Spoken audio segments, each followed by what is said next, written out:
चलो एक दो और क्वेश्चन देखेंगे परसेंटेज प्योरिटी के बेसिस पे। तो क्वेश्चंस लिखना, क्वेश्चन लिखो।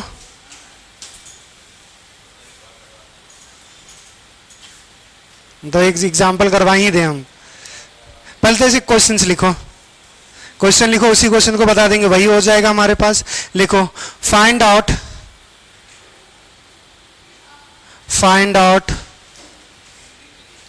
how much hydrogen gas will form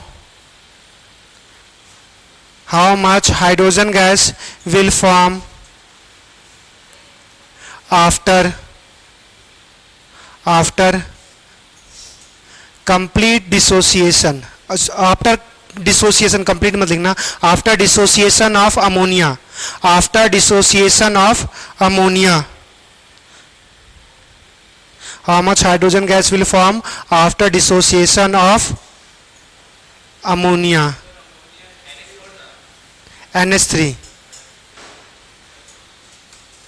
अगर लिख सको तो ब्रैकेट मिल देना इम्प्योर, अमोनिया जो है वो इम्प्योर है। नेक्स्ट लिखो इफ, क्या लेना चाहोगे, वॉल्यूम, वेट, मोलार, क्या लेना चाहोगे, weight. If 34 gram impure ammonia, if 34 gram impure ammonia is provided,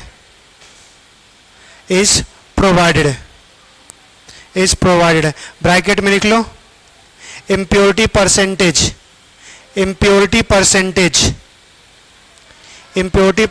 of ammonia is 30%, impurity percent of ammonia is 30%।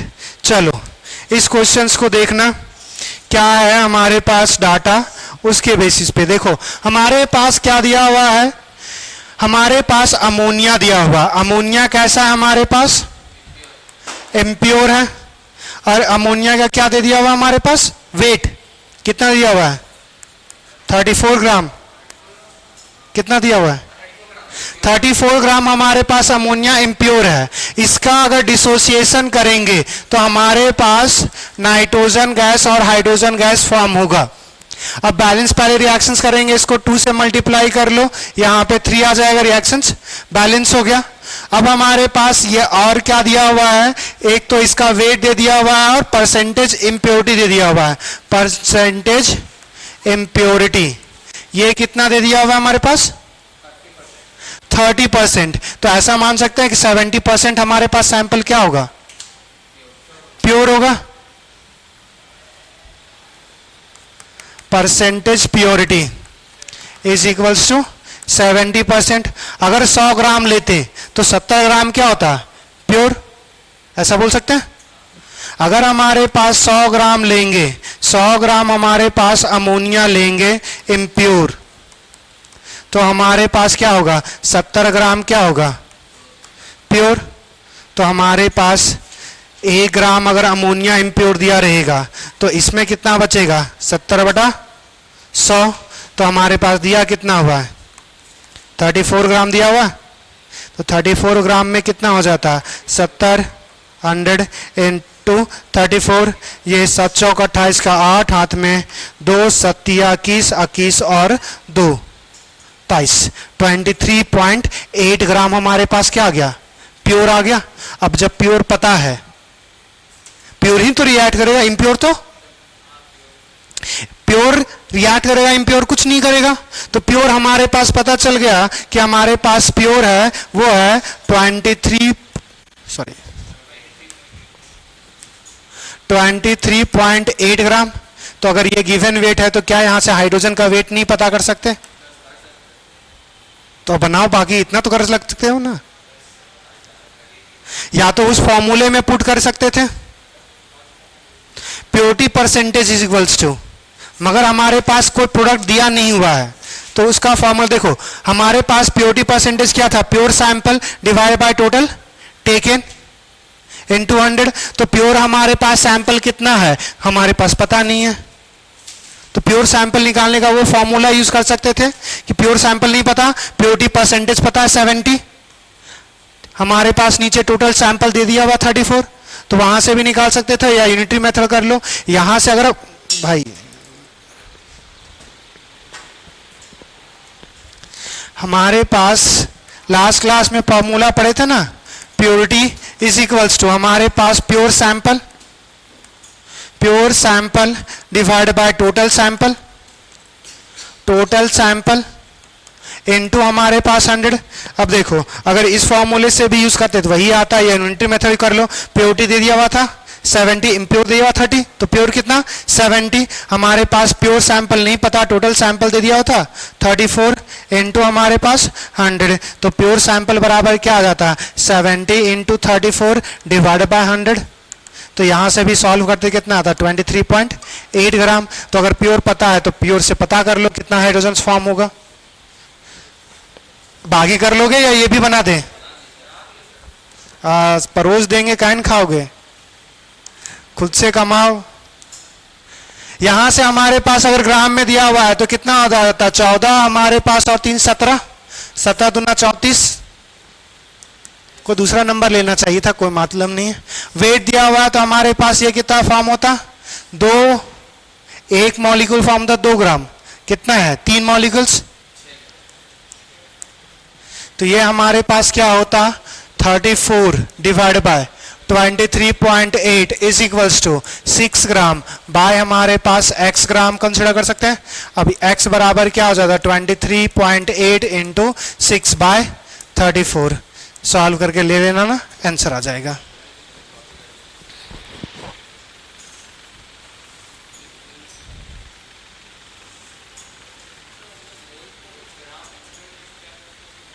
मोल को ग्राम मॉलिक्यूलर मास से मल्टीप्लाई, वो याद करो टेबल नहीं बनाए थे, वेट से अगर मोल निकालना है तो मॉलिक्यूलर मास से डिवाइड कर देते हैं, अगर मोल से मॉलिक्यूलर मास करना है तो मल्टीप्लाई कर देंगे।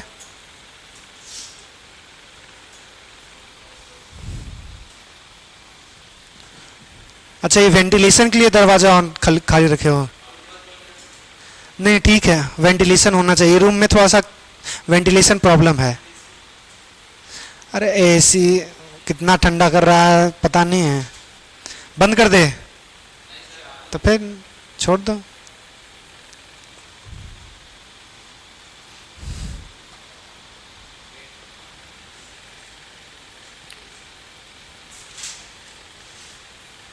हमने कुछ होमवर्क दिया था, कुछ क्वेश्चंस बनाने के लिए बोला था, बनाया बालक?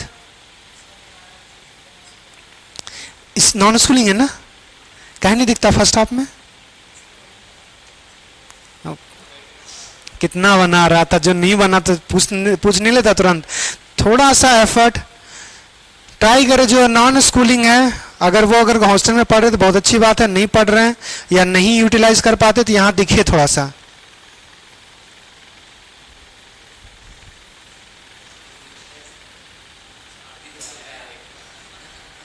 सोने के लिए 5 मिनट के बाद नींद आ जा रही है बेचारे को। हाँ तो फिर तो सो जाएगा, इसी का हवा लग रहा है तो।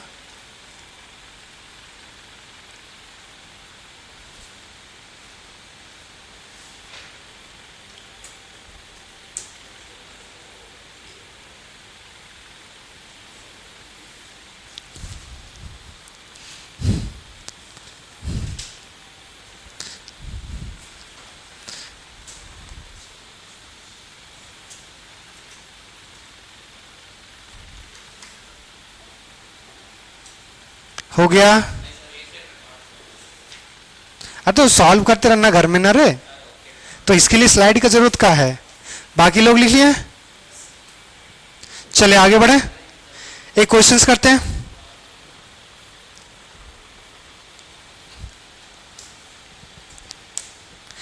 चलो हमारे पास नेक्स्ट क्या है कि क्वेश्चंस वाइज एक सिंपल सा क्वेश्चंस करते हैं। हमारे पास दे दिया हुआ KClO3, ये कैसा हमारे पास है? इम्प्योर है। कोई एक वेट बोलो, अच्छा खासा कुछ नंबर बोलो।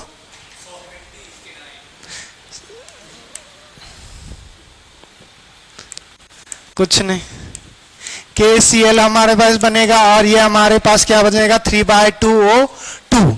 ये रिएक्शन दे दिया हुआ है, ये हमारे पास इम्प्योर है। अगर हमारे पास यहां से कितना फॉर्म हो रहा है, मान लेते हैं कि ये हमारे पास 8 ग्राम फॉर्म हुआ, 8 ग्राम O2 फॉर्म हुआ, तो आपको बताना है कि इम्प्योरिटी परसेंटेज कितना होगा। 20। हाँ, इसमें पता करना है कि impurity percentage of KClO3, impurity percentage कितना है। एक इम्प्योर सैंपल जिसका हमारे पास वेट दिया हुआ है 70 ग्राम, इससे कितना प्योर ये हमारे पास प्रोडक्ट हमेशा प्योर बनेगा। ये प्योर बना है कितना, ऑक्सीजन 8 ग्राम। तो आपको ये बताना है कि इसमें कितना परसेंट इम्प्योरिटी था।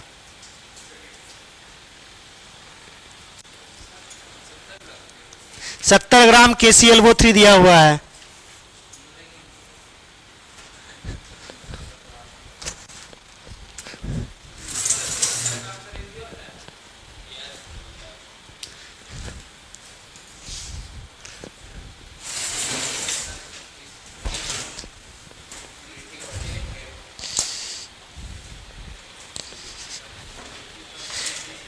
अरे इम्प्योरिटी लिखा हुआ, इम्प्योरिटी प्योरिटी क्या कर रहा है, लिखा हुआ तो इम्प्योरिटी पता करना है। अरे इम्प्योरिटी परसेंटेज। तबीयत खराब हो गया है, ख्याल रखो, कैलकुलेटर थोड़ा कम यूज करना रे। चलो अच्छा, किसका मॉलिक्यूलर मास नहीं मालूम है।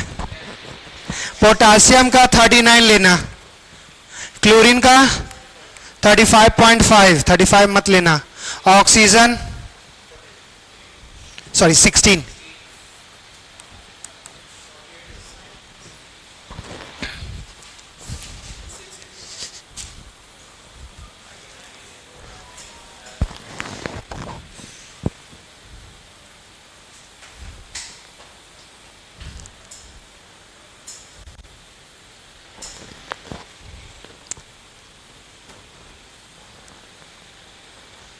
पहले तो मॉलिक्यूलर मास निकालो।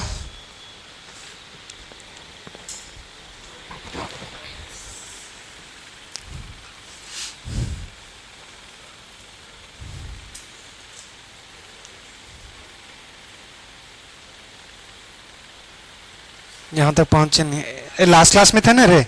नहीं तू नहीं था ना, तू था ना लास्ट क्लास में।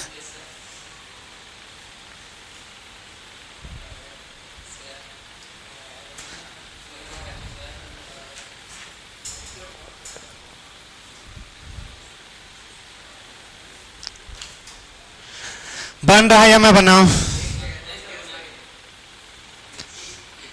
तो चुप रहा, समझा।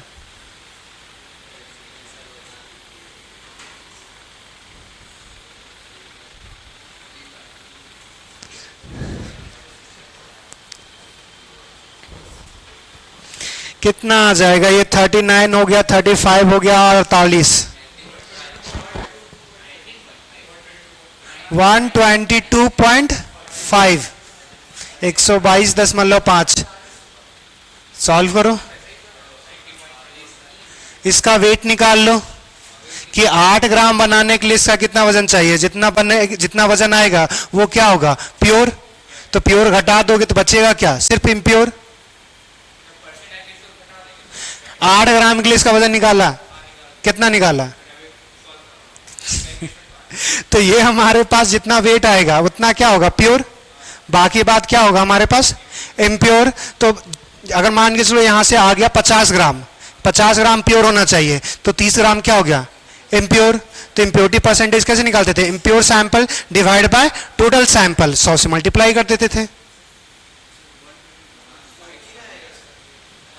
क्या वेट कितना लेके आए हो इसका, इसका 8 ग्राम बनाने के लिए इसका 120, तब फिर क्वेश्चन गलत हुई हो गया। अगर ये आ रहा है तो फिर क्वेश्चन गलत है। इसको 170 कर लो तब सही हो जाएगा। चलो अब मैं बना रहा हूं, अगर क्वेश्चन ही गलत हो गया तो मैं बना रहा, देखो हो सकता है, डाटा तो हम अपने से लिए है ना। देखो हमारे पास सिंपली क्या हो जाएगा, 122.5 ग्राम आ गया, नीचे हमें पता करना है कि इसके 8 ग्राम के लिए हमारे पास कितना वजन चाहिए। तो देखो यहां से पहला तो ये लिखेंगे 3/2, या फिर इसे गौर से देखो, ये 3/2 जब ऐसा लिखा तो इसको 32 से मत मल्टीप्लाई करना, गौर से देखो, ये हमारे पास 2 क्या होगा, कैंसिल, 3 बचेगा, मतलब 3 ऑक्सीजन, तो 3 × 16 ले लो, क्लियर, वही नंबर आएगा। अगर उसमें करते तब भी वही सेम आता। अब हमारे पास ये x बराबर क्या आ जाएगा, 122.5 × 8, यहाँ 8 2 16, तो हमारे पास क्या बचेगा 6 डिवाइड बाय 6। अब यहां से देखो ये कितना आ रहा था, 6 दूना 12। तुम लोग ने बोला कि अभी 100 किसको 16 को, अरे यहां से देखो, अगर तुम यहां पे हमारे पास, अच्छा 6, हाँ ठीक है, यहां 6 2 12, हमारे पास फिर 0 आ जाएगा, फिर 6 4 24। अरे कहां आ रहा था रे, 122 से कहां आ रहा है, ये 20 ही तो आ रहा है, 70 ठीक है, कौन सा कैलकुलेशन कर रहे थे, बक हम सोचे कि सच में हो सकता है कि आ सकता है, रैंडम डाटा हम लिए, ये 20 पॉइंट समथिंग आ रहा है, तो इतना प्योर होगा, बाकी क्या होगा इम्प्योर। अरे अच्छा, ये हमारे पास फिर बच जाएगा 1, मतलब अप्रॉक्स इतना ले सकते हैं 20.4, इसको ऐसा कर दो, अप्रॉक्स हमारे पास इतना ग्राम होगा। तो प्योर हमारे पास इम्प्योर कितना होगा, हमारे पास 8 ग्राम के लिए इसका कितना चाहिए था 20.4 ग्राम, तो हमारे पास इम्प्योर सैंपल जो होगा वो कितना आ जाएगा 70 - 20.4, तो ये कितना आ जाएगा, 10 में हमारे पास 4 तो 6, 9 हमारे पास, यहाँ पे बचा 6, 6 में 2 तो हमारे पास 4, ये आ गया हमारे पास 49.6 ग्राम आ गया। अब हमें क्या निकालना था, इम्प्योरिटी परसेंटेज निकालना था, percentage impurity is equals to, हमारे पास इम्प्योर कितना है डिवाइड बाय टोटल इनटू हमारे पास 100, तो इम्प्योर कितना आया 49.6 डिवाइड बाय टोटल कितना लिए थे 70 इनटू हमारे पास 100, 1 0 से 1 0 कैंसिल, ये 10 से मल्टीप्लाई होगा तो ये 496 डिवाइड बाय 7, 7 7 जा 49, 7, फिर हमारे पास 0 आ जाएगा, फिर हमारे पास हो गया 60, तो 7 8 जा 56, अप्रॉक्स इतना लिख लो, इतना परसेंट, इतना परसेंट हमारे पास इम्प्योर होगा। हमने क्या किया कि 8 ग्राम बनने के लिए इसका कितना ग्राम हमारे पास चाहिए, तो जितना ग्राम चाहिए वो क्या होगा प्योर, बाकी सारा क्या होगा इम्प्योर। क्वेश्चंस क्या था कि अगर 70 ग्राम इस सैंपल अगर लेंगे KClO3 लेंगे 70 ग्राम, तो उससे हमारे पास ऑक्सीजन कितना बनेगा 8 ग्राम, तो अगर 8 ग्राम बनेगा तो मतलब इसके बस ये पता कर लो कि 8 ग्राम बनने के लिए इसका कितना चाहिए था, जितना चाहिए, मतलब वो क्या होगा प्योर, बाकी सारा क्या हो जाएगा इम्प्योर। तो हमने वहां से पता कर लिया कि वजन चाहिए था हमारे पास सिर्फ प्योर सैंपल का 20.4, तो बचा सारा क्या हो गया इम्प्योरिटी, तो टोटल हमारे पास दिया होता 70, 70 में 20.4 घटा दिए, ये 49.6 आ गया। फॉर्मूला क्या था लास्ट क्लास में, impurity percentage equal to impurity का सैंपल का weight divide by total into 100। चलिए तब विनायक फर्स्ट हाफ में दिखते काहे नहीं हो, तो क्वेश्चंस बना लिए, आज स्टोकोमेट्री ये खत्म, तो क्वेश्चंस लगभग मोस्टली स्टोकोमेट्री से ही आता है। अब हमारे पास बचा कंसंट्रेशन टर्म्स, लिख लिए, एक क्वेश्चन और करोगे या चेंज आगे बढ़े, लास्ट एक, इसके बाद नहीं, लिखो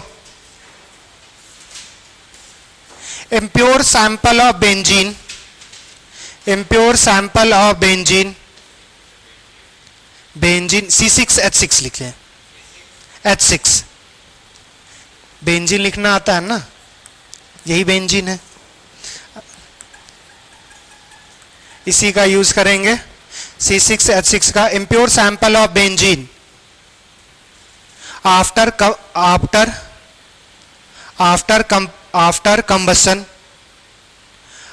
combustion it form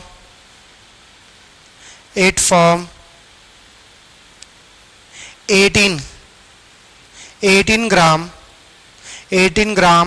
H2O, 18 gram H2O. Then find total impure sample of benzene. Then find out total impure sample of benzene if its purity is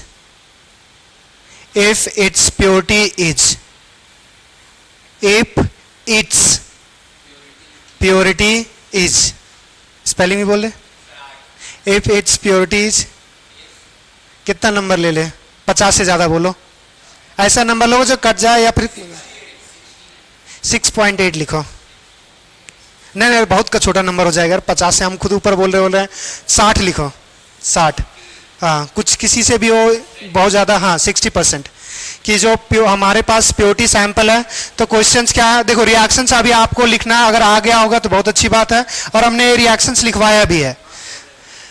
हमारे पास बेंजीन है मतलब C6H6 है, अगर इसको हम जलाएंगे, कंबशन करवाएंगे तो क्या बनेगा, CO2 और हमारे पास H2O, CO2 कार्बन डाइऑक्साइड।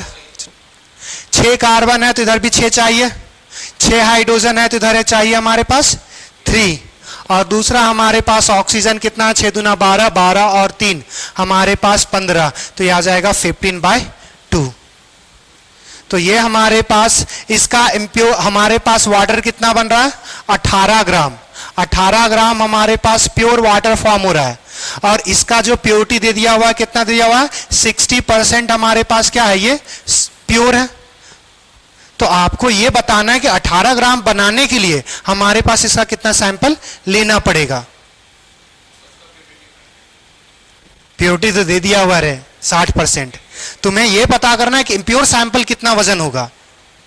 तो पहला तो यहां से 18 ग्राम के लिए क्या निकालोगे कि इसका कितना हमारे पास बनेगा, ये पता कर सकते हो, वो क्या होगा, प्योर होगा। तो फॉर्मूला क्या पता है, percentage purity is equals to हमारे पास purity divide by total sample. Purity percentage पता है 60, हमें एक्चुअल भी पता है, इससे निकाल लोगे कितना जरूरी चाहिए, और डिवाइड बाय टोटल वाला लास्ट वाला ही तो नहीं पता, जो डिनोमिनेटर वाला टर्म्स है, टोटल सैंपल वही नहीं मालूम है। यहां से पता करोगे इसका कितना प्योर सैंपल चाहिए, और उसके लिए फिर फॉर्मूला है ना, प्योरिटी इज इक्वल्स टू हमारे पास प्योर सैंपल। प्योर सैंपल तो ये 18 ग्राम के लिए कितना सैंपल चाहिए, वही हो जाएगा प्योर, डिवाइड बाय हमारे पास टोटल सैंपल। टोटल सैंपल यही तो इम्प्योर था ना, तो ये तुम कैलकुलेट कर लोगे, ये तुम कैलकुलेट करोगे, ये तुम्हारे पास गिवन है, तो एक ही वेरिएबल बचा, टोटल सैंपल निकाल सकते हो। प्योर सैंपल दिया ही नहीं। अरे अगर हम बेंजीन का इम्प्योर, क्वेश्चन समझ में नहीं आया, कौन सा बोर्ड है, तो फिर इंग्लिश ही तो लिखवाए, उर्दू थोड़ी लिखवाए हैं। एक हमारे पास बेंजीन है जो क्या है, इम्प्योर है, ये जब जलता है तो 18 ग्राम प्योर क्या बनता है, पानी। तो 18 ग्राम प्योर पानी बनाने के लिए इस इम्प्योर सैंपल का कितना वेट लेना पड़ेगा।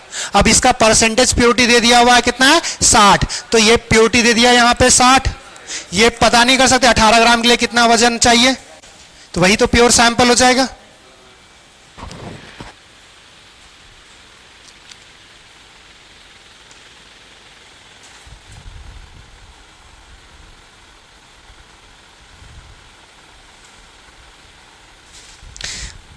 यही टाइट नहीं कर सकते, 12 का टेबल नहीं है, 12 6 72 प्लस 6 78, बेंजीन का वेट 78 है, H2O का 19 18, अरे 16 ऑक्सीजन का 2 18, 18 इंटू 3 ऊपर,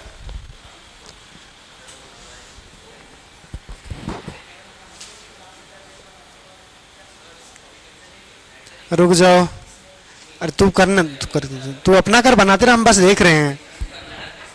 ये 78 जैसा लिखना, अच्छा यहाँ आगे दिख रहा है, चलो ठीक है।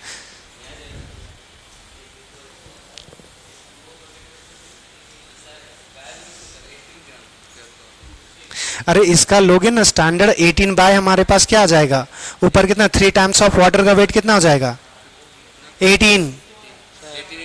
पहला वाला क्लास अपलोड किए हैं, सब अपलोडेड हैं। ये 3 इंटू हमारे पास 18 आएगा, ये हमारे पास 18 दिया हुआ है, ये 78, ये हमारे पास x कर देंगे तो x 78 is equals to 3 times of 18 divide by 18, 18 18 cancel, तो x बराबर क्या आ जाएगा 78 बाई 3, 3 2 जा 6, 1 कैरी करेगा। प्योर सैंपल का जो वेट आएगा 26 आएगा, तो यहां से हमारे पास percentage purity is equals to क्या हो जाएगा, pure sample divide by total sample into हमारे पास 100। प्योरिटी देखो क्वेश्चंस में लिखा हुआ है 60% होगा।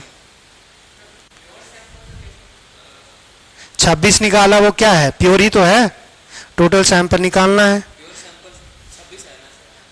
टोटल सैंपल ये क्या आ जाएगा 26 बाई 60 इनटू हमारे पास 10 से 10 कैंसिल, अब यहाँ से कैंसिल करो, ये कितना आ जाएगा 260 बाई 6। अब यहाँ से देखो 6 चौक 24, 2 बचेगा 20 हो गया, 6 में 6 18, 2 बच जाएगा, 43.3 ग्राम के आसपास आएगा परसेंटेज में।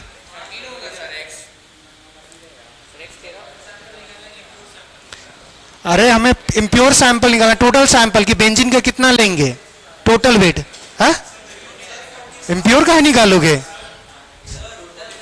हाँ करेक्ट है। चलो यहां से देखें 43.3 आएगा, 46 नहीं आएगा, आंसर 43.3 आएगा। गौर से देखें, हमें करना क्या था कि हमें यह करना है कि 18 ग्राम के लिए, ये 18 ग्राम, अरे इधर देखो 18 ग्राम जो प्योर वाटर बना, इसके लिए हमारे पास कितना बेंजीन चाहिए प्योर, तो इसको कैसे सॉल्व करेंगे, 3 इंटू हमारे पास 18, तो इधर देख ये नंबर्स मल्टीप्लाई नहीं करेंगे, कटेगा 18 और 18, तो क्यों मल्टीप्लाई करना, मेहनत नहीं करना फालतू का। तो यहां से देखो ये 78 बाय हम x लिखेंगे, वो हमारे पास 3 टाइम्स ऑफ 18 डिवाइड बाय हमारे पास 18, 18 से 18 कैंसिल, यहां से देखो 3 2 जा 6, 1 निकलेगा, 3 6 जा 18, तो ये x बराबर क्या आ जाएगा 26 ग्राम आ गया। तो आपने ये पढ़ा है कि प्योरिटी बराबर हमारे पास क्या होता है, purity percentage is equals to हमारे पास प्योर सैंपल। अब देखो प्योरिटी दे दिया हुआ 60, प्योर सैंपल कितना जरूरत था 26, टोटल सैंपल निकालने बोला है कि कितना हमारे पास चाहिए, टोटल सैंपल हो गया यहां पे हमारे पास क्या आ जाएगा 100, तो यहां से टोटल सैंपल बराबर क्या लिख सकते हैं 26 00 डिवाइड बाय 60, 1 0 से 1 0 कैंसिल। अब यहां से देखो हमारे पास 6 4 जा 24, तो 2 निकला 20 बन गया, 18 फिर से 2 बचेगा, ये 3 3 बार बार रिपीट होगा, तो अप्रॉक्स इतना ग्राम आ जाएगा कि टोटल सैंपल जो लेते हैं 43.3 ग्राम लेंगे तब हमारे पास 18 ग्राम वाटर फॉर्म होता, तो 43.3 ग्राम हमारे पास इम्प्योर सैंपल चाहिए बेंजीन का। क्लियर, अब आगे बढ़ते हैं।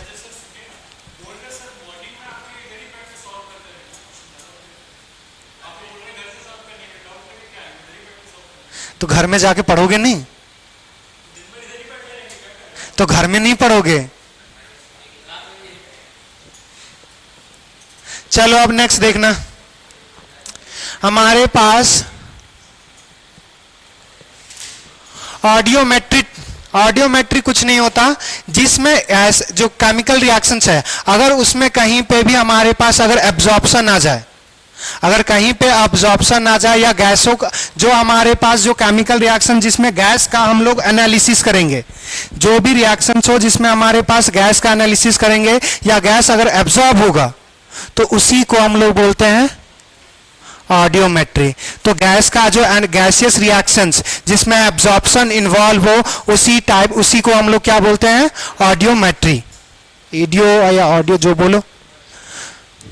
Those process in which we observe absorption.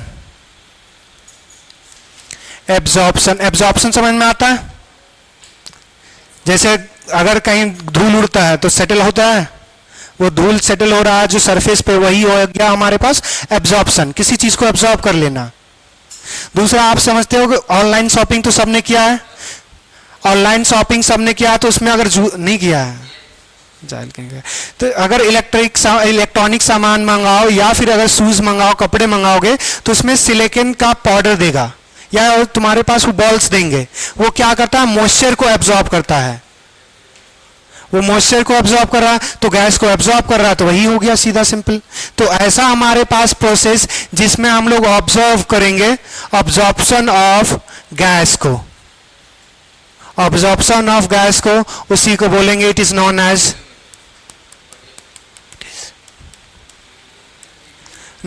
As एडियोमेट्री। अब देखो, बस ये याद रखना, याद रहे तो ठीक है, उतना ज्यादा अभी तक इतना इसमें पूछा नहीं है। हमारे पास ये लिखा हुआ एब्जॉर्बेंट, मतलब कौन किस सरफेस पे एब्जॉर्ब होगा और कौन सा गैस एब्जॉर्ब होगा। तो अगर हमारे पास टारपीन ऑयल है तो उसमें ओजोन एब्जॉर्ब होता है। अगर हमारे पास अल्कलाइन समझते हो? अल्कलाइन मतलब ऐसा बेस जो पानी में सॉल्युबल हो, तो इसमें हमारे पास O2, फास्फोरस सल्फेट O2। बस ये लिख लेना, इतना ज्यादा इंपॉर्टेंट ये नहीं है। जब भी इससे पूछेगा तो तुम्हें दे देगा, अगर इससे क्वेश्चन कभी पूछा तो तुम्हें एब्जॉर्बेंट भी दे देगा और तुम्हारे पास कौन सा गैस ऑब्जॉर्ब हो चुका है वो भी दे देगा। तो बस ये काइंड ऑफ इंफॉर्मेशन के लिए है। लिखना चाहते हो तो लिख सकते हो। क्या? H2।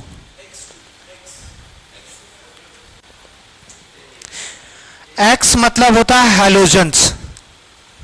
हैलोजेंस मतलब हमारे पास फ्लोरीन, क्लोरीन, ब्रोमीन और आयोडीन। तो ये हमारे पास F2 है, Cl2 है, Br2 है और I2 है। और कुछ?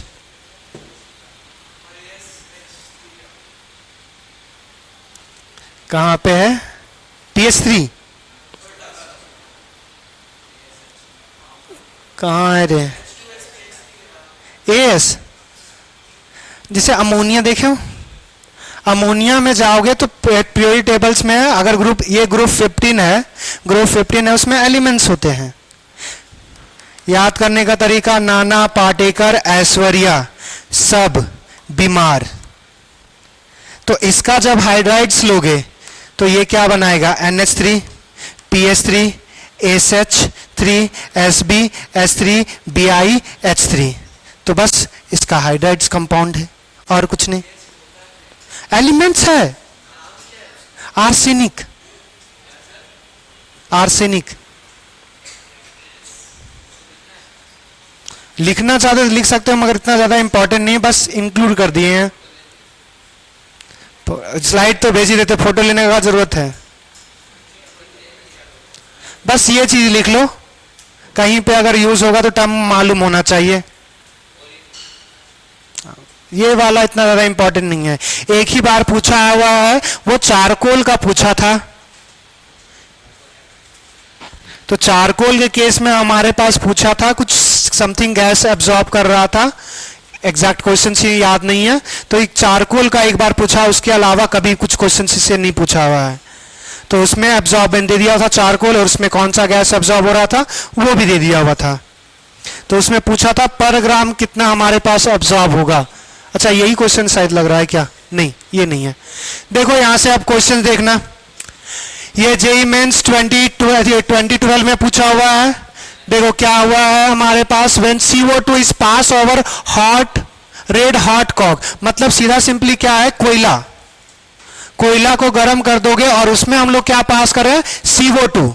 तो अगर कोयले में हमारे पास ये कोयला गर्म है, इसमें CO2 पास करोगे तो ये बना रहा है carbon monoxide, get reduce to CO, carbon monoxide, upon passing 0.5 litre हम 0.5 लीटर हमारे पास क्या पास कर रहे हैं, CO2 over red hot coke, the volume of the gas increase to 700 ml। अब हम यहां से क्या हो रहा है, अच्छा ये रिएक्शन तुम लोग से बनेगा क्योंकि यहां पे हमारे पास कुछ लेफ्ट बन, यहां पे कुछ बच जाएगा और यहां पे कुछ फॉर्म होगा और दोनों में हमारे पास कंपोजिशन। अभी तक जो क्वेश्चंस कर रहे थे उसमें सिंपली क्या कर रहे थे कि हमारे पास यहां पे जो वॉल्यूम होता था वो पूरा कंप्लीटली कंज्यूम होके डायरेक्ट हमारे पास प्रोडक्ट फॉर्म होता था। अब यहां पे हमारे पास कुछ बच जाएगा और यहाँ पे कुछ फॉर्म होगा। ये हमारे पास गैस में है और ये गैस में, और कोयला जो किस फेज में होगा, सॉलिड में। तो यहां से हमसे पूछा हुआ है दो चीजें कि हमारे पास the composition of gases mixture at STP, कि हमारे पास CO2 का हमारे पास कितना वॉल्यूम होगा आउट ऑफ 700। जो अगर हम 0.5 लीटर पास कर रहे हैं तो हमारे पास यहाँ पे क्या होगा कि कुछ कंज्यूम होगा CO2 और किसमें क्या फॉर्म होगा, कार्बन मोनोऑक्साइड। और कार्बन मोनोऑक्साइड जो फॉर्म होगा उसके बाद जो वॉल्यूम हो जाएगा वो कितना हो जाएगा, 700 ml। अगर 0.5 लीटर को चेंज करेंगे कितना, 500 ml। तो 500 ml लेंगे तो उसके बाद वॉल्यूम कितना हो गया, 700 ml। तो उसके बाद क्या पूछा है कि CO2 का आपको बताना है कि अमाउंट कितना है और उसके बाद CO का कितना हमारे पास अमाउंट होगा। क्लियर? चलिए देखिए, अगर ये क्वेश्चंस मैं बना रहा हूं, देखिएगा बस आप देखो, यहां पे रिएक्शंस कंप्लीटली कंज्यूम नहीं हो रहा है, CO2 भी बच रहा है और हमारे पास CO भी। अब यहां से देखो, अब यहां पे रिएक्शंस हमारे पास बैलेंस है, बस यहां पे 2 कार्बन लगाना पड़ेगा, बैलेंस हो गया। ये 2 कार्बन ऑक्सीजन 2 टाइम्स बैलेंस हो गया। अब देखो यहां से अगर इसका 1 मोल कंज्यूम होगा तो इसका कितना मोल फॉर्म होगा, अरे इसका 1 मोल कंज्यूम होगा तो इसका कितना फॉर्म होगा, 2 मोल। अगर हमारे पास इसका 1 लीटर कंज्यूम होगा तो याद करो कि हमने एक पढ़ा था गैलू-सैक लॉ, कि हमारे पास जो वॉल्यूम जिस रेशियो में मोल रिएक्ट करेगा उसी रेशियो में उसका वॉल्यूम भी रिएक्ट करता है। तो यहां से देखो, अगर हम इसका माने कि 0.5 माइनस एक्स, अगर इसका x रिएक्ट करेगा तो इसका कितना रिएक्ट करेगा, कितना फॉर्म होगा, 2x। तो इन दोनों का अब जो हमारे पास ये इनिशियली मान सकते हैं कि इनिशियली हमारे पास कितना था, 0.5 लीटर।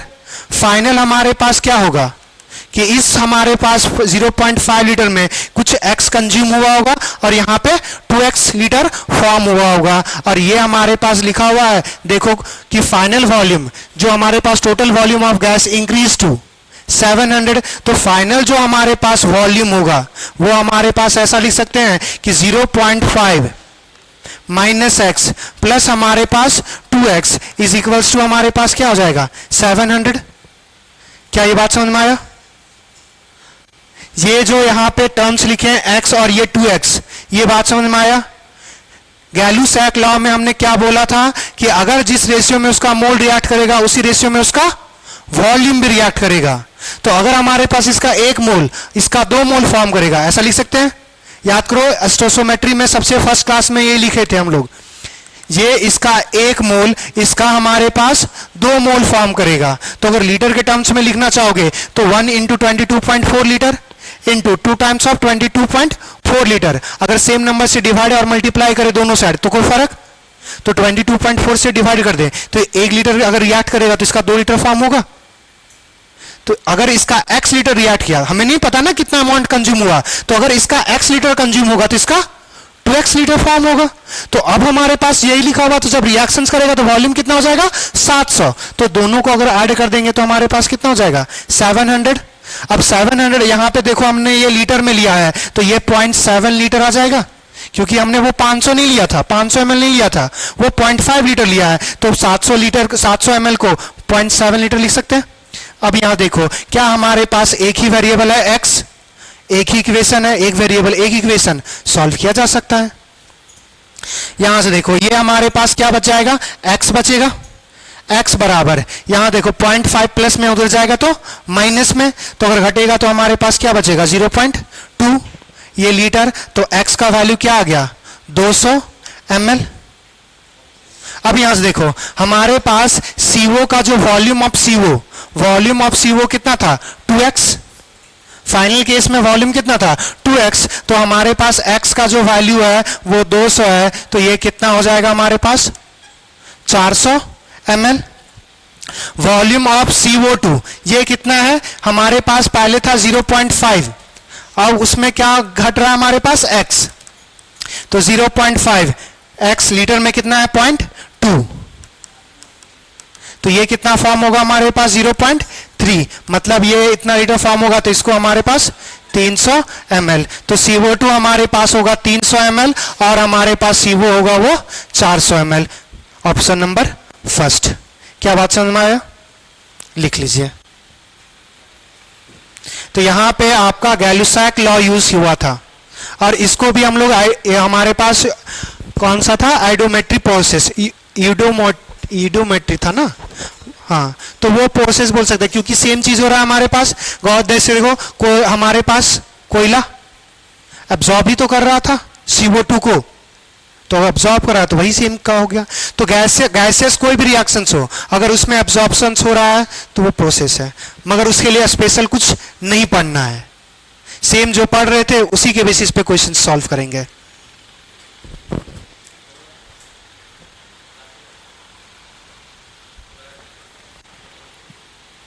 इतना जल्दी कैसे टाइम हो जाएगा।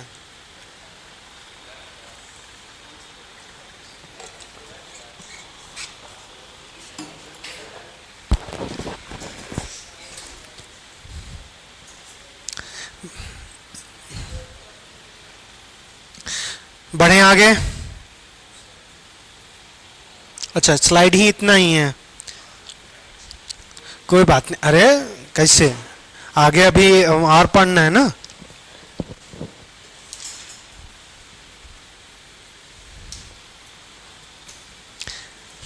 चलो दूसरा ओपन करते हैं, इसको पहले सेव कर लेते हैं।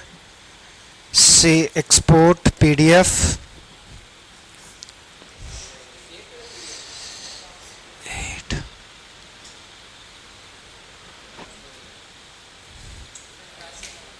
इसमें जो पहले वाला क्वेश्चन है उसमें देखोगे, पहले जो हमने उसमें भी क्वेश्चन ऐड किया है, तो क्वेश्चन ट्राई कर सकते हो।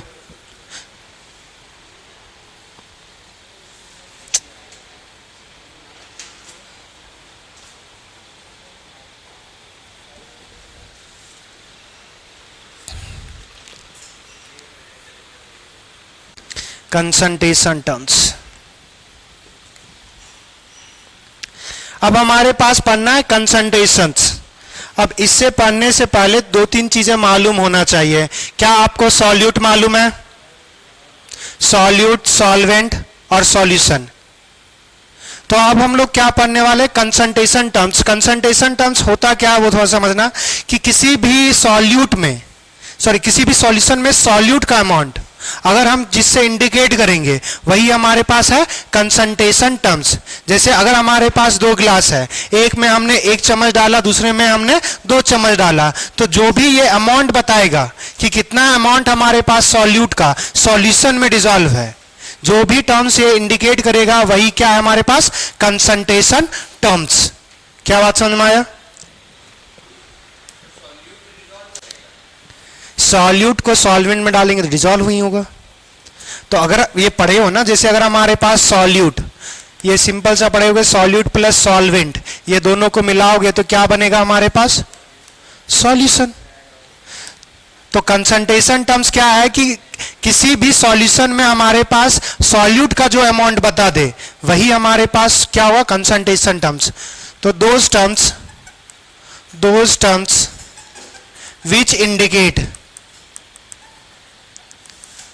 which indicate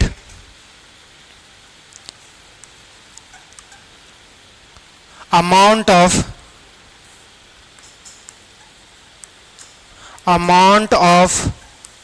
solute in solution is known as concentration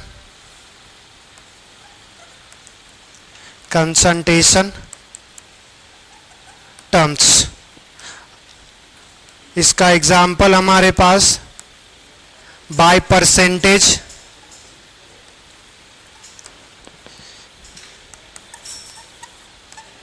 molarity, molality, formality,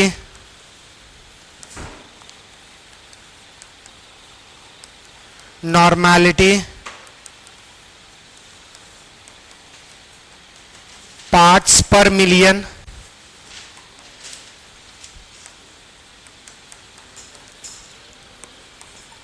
parts per billion, mole fraction, ये सारे टर्म्स हम लोग पढ़ने वाले हैं,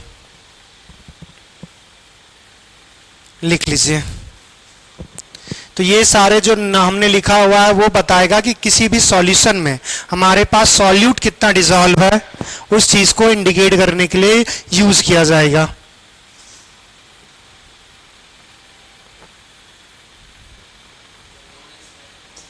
known as concentration term, CONCENTRATION,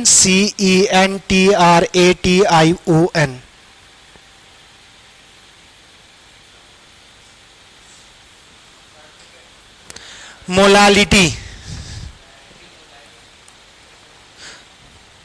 यहां पे RI है और यहां पे LI है। 6 नंबर में पार्ट्स पर मिलियन,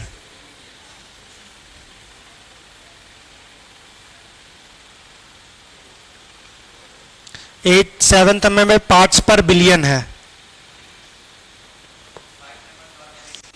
हाँ, नॉर्मेलिटी,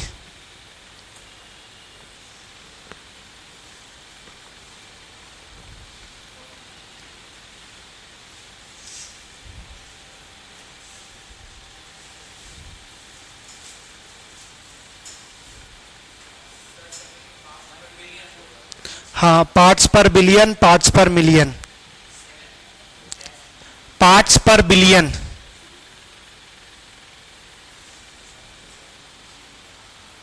और लास्ट है हमारे पास मोल फ्रैक्शन।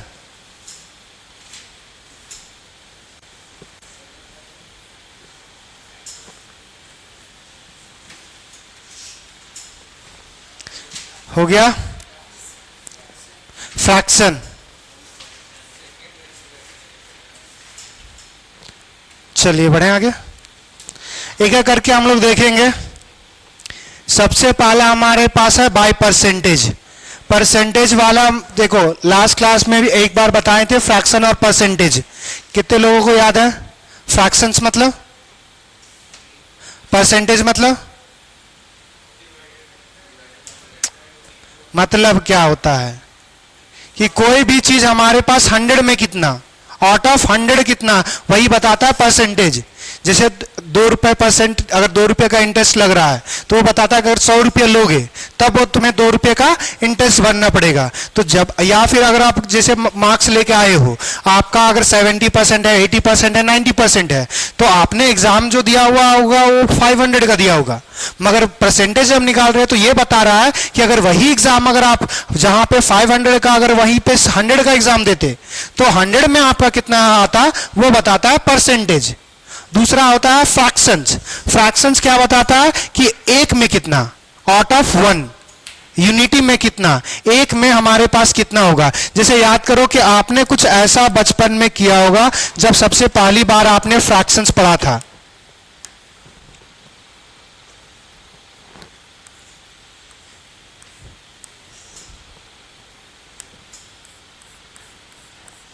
लिखने के लिए आया था कि कितना क्लियर पार्ट है। पहली बार जब फ्रैक्शन पढ़े थे तो ये लिखते थे 1/, कितना पार्ट्स हमारे पास 5, तो ये क्या हुआ 1/5। तो अगर इसको हम पूरा 1 कंसिडर कर रहे हैं, ये पूरा हमारे पास 1 है, तो 1 में हमारे पास कितना क्लियर पार्ट है, तो 1/5। अब इसी को आप 100 से मल्टीप्लाई करते थे, तो अगर आपको 1 में पता है तो अगर 100 से मल्टीप्लाई कर दोगे तो क्या निकल जाएगा, परसेंटेज निकल जाएगा। जैसे अगर दूसरा आप, जैसे हम अगर दूसरा, इसको क्या इरेज कर रहे हैं, अगर हमारे पास दूसरा कंसीडर कर लेते हैं, क्या हो गया, चलो बाइक ले ही नहीं रहा। चलो अगर हमारे पास यहाँ पे दूसरा एक एग्जाम्पल कंसीडर कर लें। जैसे अगर आप ऐसा एग्जाम दे रहे थे, हमने माना था कि अगर आपका 400 मार्क्स आया और 500 से अगर डिवाइड कर दोगे तो ये क्या आएगा 0.8, तो ये क्या बता रहा है 0.8 कि अगर आपका 1 नंबर का एग्जाम होता तो 0.8 नंबर्स में आता। अगर आप इसी चीज को आप 100 से मल्टीप्लाई कर देते हो तो ये क्या आ जाएगा हमारे पास फिर 80 आ जाएगा। तो 80% लिखते थे। तो 80% मतलब अगर वो एग्जाम 100 में होता तब आपका 80 स्कोर होता, अगर 1 में स्कोर होता तो 0.8 आता। तो फ्रैक्शंस का मतलब होता है कि आउट ऑफ 1, परसेंटेज का मतलब आउट ऑफ 100। तो यहां पे अब हमारे पास समझना है कि बाय परसेंटेज, बाय परसेंटेज क्या होगा कि आउट ऑफ 100। अब यहां से देखो हमारे पास जो सॉल्यूट और सॉल्वेंट लेंगे वो दो अमाउंट्स हमारे पास मेजर करेंगे, एक उसका वेट और दूसरा वॉल्यूम। तो हमारे पास जो सबसे पहला होगा वो होगा by weight. By weight, by weight का कहने का मतलब होता है वेट बाय वेट परसेंटेज, कि हमारे पास वेट बाय वेट परसेंटेज मतलब अगर हमारे पास सॉल्यूशन 100 है, अगर हमारे पास सॉल्यूशन 100 होगा तो उसमें हमारे 100 ग्राम का होगा तो उसमें कितना होगा। तो ये हमारे पास फॉर्मूला क्या आता है, weight of solute divide by weight of solution into हमारे पास 100। ये है formula weight by weight percentage का।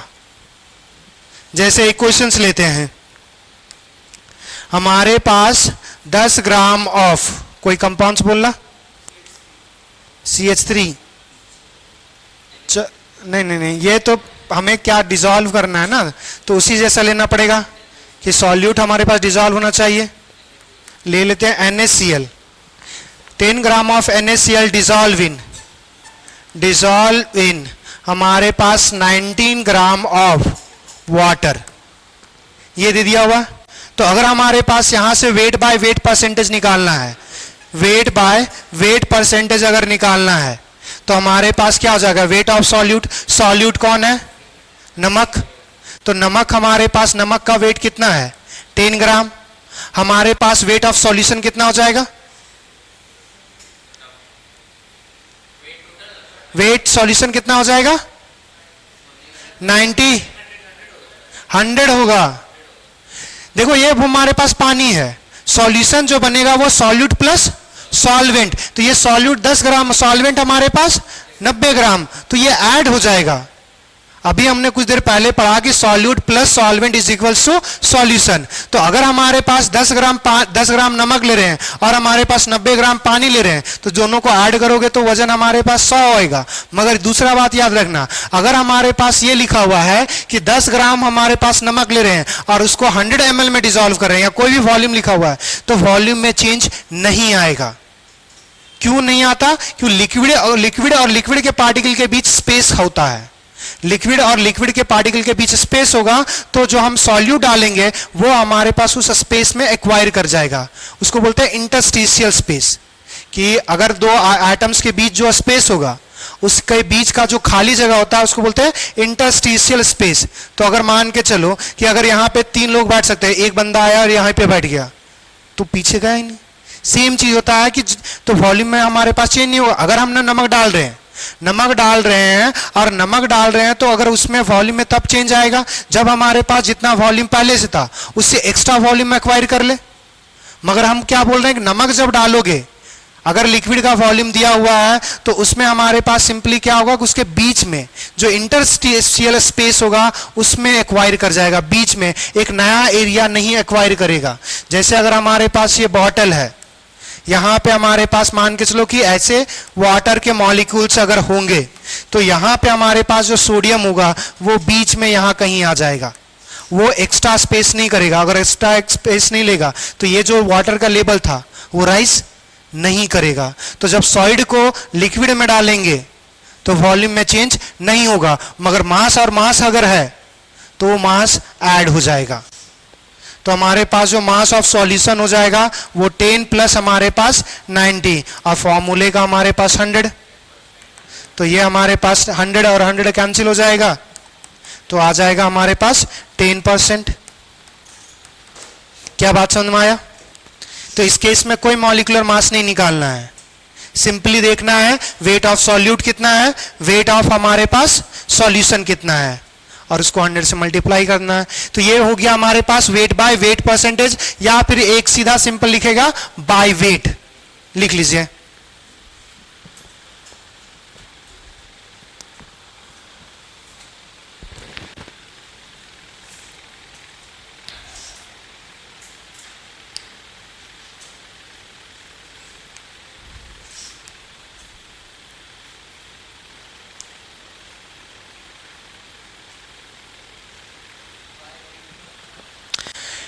वेट बाय वेट परसेंटेज को ही बाय वेट बोलते हैं। हाँ WT है, और ये भी W, अच्छा ये ज्वाइंट हो गया। W बाय W परसेंटेज मतलब उसी को बोलेंगे बाय वेट।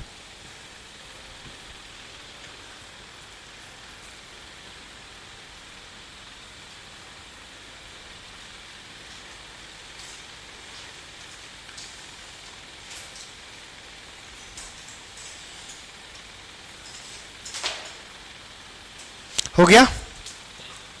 नेक्स्ट हमारे पास ये तो वेट परसेंटेज हो गया। नेक्स्ट हमारे पास वॉल्यूम बाय वॉल्यूम परसेंटेज होता है, बाय वॉल्यूम परसेंटेज। इसमें क्या आ जाएगा, वॉल्यूम बाय वॉल्यूम। ऊपर हमारे पास क्या था वेट बाय वेट में, सॉल्यूट बाय सॉल्यूशन। तो इसमें भी हमारे पास अगर वॉल्यूम दिया हुआ है तो यहां पे हमारे पास आ जाएगा volume of solute divide bye हमारे पास वॉल्यूम ऑफ सॉल्यूशन इनटू हमारे पास 100।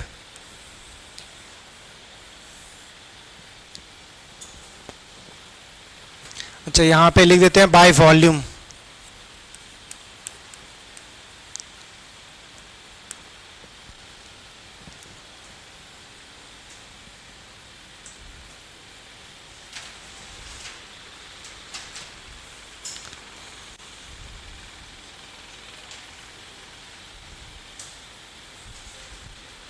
इसमें एक एग्जांपल कर लेते हैं। जैसे अगर हमारे पास दिया हुआ 30 gram of ethyl alcohol, ethyl alcohol, alcohol dissolve in हमारे पास 70 ml of 70 ml of water. तो अगर हमारे पास यहां पे बाय वॉल्यूम अगर निकालना है तो वॉल्यूम बाय वॉल्यूम परसेंटेज क्या आ जाएगा, वॉल्यूम ऑफ हमारे पास solute by volume of solution. बस ये ट्राई करना क्या, हमेशा यही कोशिश करना कि अगर ऊपर ml है तो नीचे भी ml में, ऊपर लीटर में तो नीचे भी लीटर में। हाँ तो दोनों सेम यूनिट में होना चाहिए। इनटू हमारे पास 100। तो वॉल्यूम ऑफ सॉल्यूट किसको डिजॉल्व करना चाह रहे हैं हमारे पास, अच्छा यहां पे ग्राम लिख दिए हैं 30 ml। तो यहां पे हमारे पास सॉल्यूट कौन है, इथाइल अल्कोहल 30 ग्राम, सॉरी 30 ml हमारे पास किस में डिजॉल्व करना चाह रहे हैं, वाटर में। तो 30 प्लस हमारे पास 70 कितना आ जाएगा, 100 ml इनटू हमारे पास 100। तो ये कितना आ जाएगा 30% बाय वॉल्यूम। अब ये जो आया हमारे पास अगर बाय वेट लिखा हुआ है मतलब weight by weight, by volume लिखा हुआ है तो बाय वॉल्यूम बाय वॉल्यूम। मगर कभी कभी मिक्स पूछ देता है, वेट बाय वॉल्यूम या वॉल्यूम बाय वेट पूछ देगा। तो सेम चीज वही फार्मूला होगा कि जो चीज अगर हमारे पास W अगर ऊपर है तो वेट है, अगर V लिखा हुआ है तो वॉल्यूम है। 30 और 70 को ऐड करेंगे तो क्लियर, बड़े कहाँ हुआ है। चलो नेक्स्ट हमारे पास देखना मिक्स्ड। अगर वॉल्यूम बाय वेट दिया हुआ है, वॉल्यूम बाय वेट सब में वही रहेगा कि न्यूमरेटर हमारे पास सॉल्यूट का होगा और डिनोमिनेटर सॉल्यूशन का। तो ऊपर क्या जाएगा हमारे पास volume of solute divide by, नीचे W है तो हमारे पास क्या आ जाएगा वेट ऑफ सॉल्यूशन इनटू हमारे पास 100। अगर वेट बाय वॉल्यूम दिया हुआ है तो ये क्या आ जाएगा weight of solute divided by volume of solution, ये लिख लीजिए।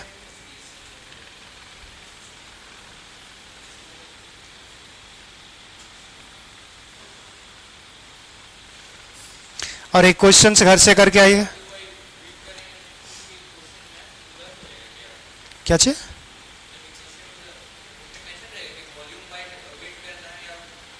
वो दिया रहेगा या क्वेश्चंस में कि तुम्हारे पास W बाय V करना है या V बाय W करना है, या तो फिर लिखा होगा या बाय वॉल्यूम या बाय मास। अगर बाय वॉल्यूम लिखा हुआ है मतलब वॉल्यूम बाय वॉल्यूम है, बाय मास लिखा हुआ है तो मतलब वेट बाय वेट है। मगर अगर ये टर्म्स यूज किया है तो वो मेंशन कर देगा कि वॉल्यूम बाय वेट है या वेट बाय वॉल्यूम है।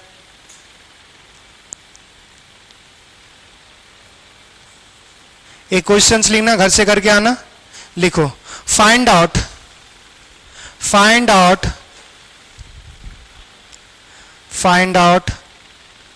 Volume by volume percentage, V by V percentage. Find out V by V percentage if 30 ग्राम, लिखो ना, 30 ग्राम H2SO4 dissolve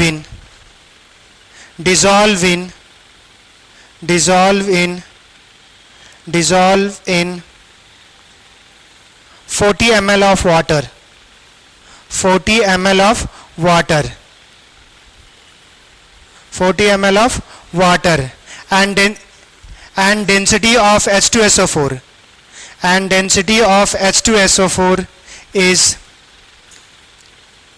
is 2 gram per ml, 2 gram per ml।